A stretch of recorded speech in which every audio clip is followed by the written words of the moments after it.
beauté saisissante de sa véritable existence. L'apparence du lion est un chef-d'œuvre de la conception naturelle, conçu pour inspirer l'émerveillement et la peur. La crinière du mâle est plus qu'une décoration, c'est un avertissement, un symbole de force et de statut. Quand un lion traverse les plaines, chaque animal le remarque, sa réputation le précède. Sa stature puissante et son regard royal en ont fait un symbole de royauté dans le monde entier. Pourtant, cette apparence royale est une arme à double tranchant. La crinière qui signale la dominance fait aussi du lion un piètre chasseur, trop visible pour la discrétion. Sa force est faite pour le combat, pas pour la chasse.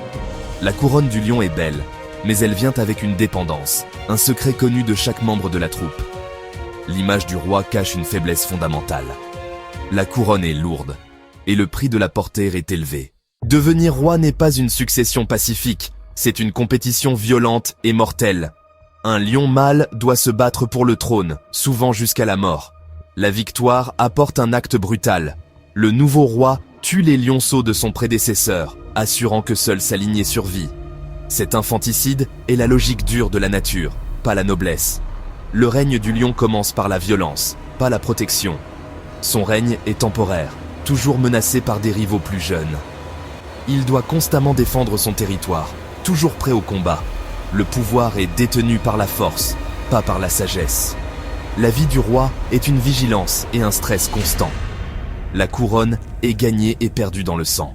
Dans la nature, le pouvoir est éphémère et le prix est élevé. Malgré son image, le lion mâle n'est pas le pourvoyeur, est une taxe payée par les lionnes infatigables. Les lionnes sont l'âme de la troupe, une sororité liée par le sang et la coopération. Elles chassent, élèvent les lionceaux et défendent contre les menaces, travaillant en parfaite harmonie. Leur nurserie communautaire assure que chaque lionceau est soigné et protégé. Les lionnes sont à la fois nourricières et guerrières, équilibrant la tendresse avec la férocité. Leurs chasses coordonnées sont la sève de la troupe. Le succès de la troupe repose sur leur travail d'équipe et leur habileté. Alors que les mâles vont et viennent, les lionnes sont le cœur durable du groupe. Elles sont les gardiennes du savoir, du territoire et de l'avenir de la troupe. Le vrai pouvoir ne réside pas dans une crinière, mais dans les liens incassables de la famille. Le règne d'un lion mâle est bref. Quelques années seulement de défis constants. De jeunes rivaux rôdent, toujours, guettant la faiblesse. La fin arrive violemment. Le roi est renversé et exilé. Son héritage est effacé. Le nouveau roi recommence le cycle.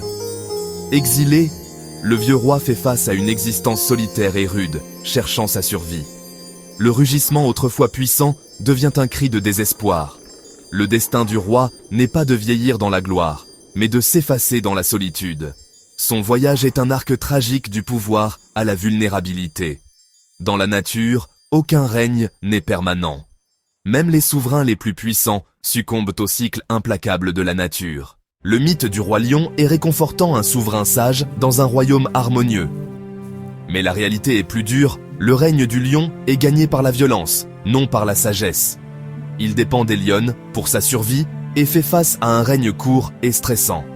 Le vrai lion est plus fragile et solitaire que la légende ne le suggère. Pourtant, cette vérité rend le lion plus digne de respect. Survivre en tant que chef de troupe exige une force et une résilience immenses. Le lion n'est pas un roi de contes de fées, mais un survivant dans un monde brutal. Comprendre cette réalité approfondit notre respect pour le vrai lion. Aujourd'hui,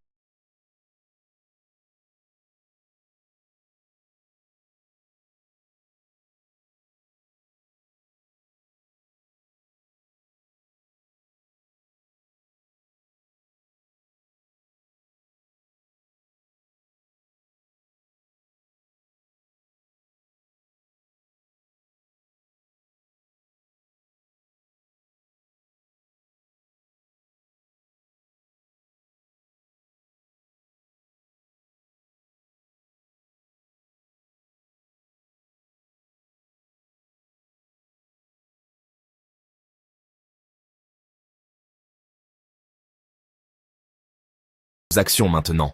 L'histoire du lion ne parle pas de régner, mais d'endurer. Sa véritable puissance réside dans sa survie, génération après génération, contre toute attente. Les lionnes montrent la force de la communauté, les mâles, le coup de la domination. Ensemble, ils révèlent l'équilibre de l'indépendance et de la dépendance. Aujourd'hui, la plus grande lutte du lion est avec le monde que nous avons créé. Son destin est entre nos mains. Nos choix décideront si son héritage perdure. Protéger le lion signifie préserver la nature sauvage et l'équilibre de la nature. Le plus grand hommage à ce roi est d'assurer la survie de son royaume.